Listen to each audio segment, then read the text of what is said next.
সবাই কেমন আছো? আর আমি এখন দিল্লিতে আছি, দিল্লির রাজৌরি গার্ডেনে। আর দিল্লিতে তো ফাস্ট ফুড খাওয়ার দারুণ জায়গা। আর আমরা এখন খাবো রাজমা চাউল। চলো দেখে নেওয়া যাক।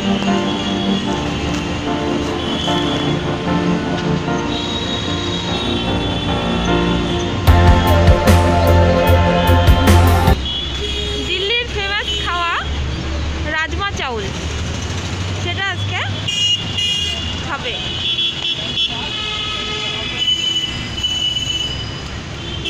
দেখি রাজমা চাউলটা,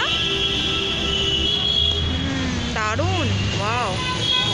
স্ট্রিট ফুড খাবার, স্ট্রিট ফুড। হ্যাঁ, রাজমা চাউল।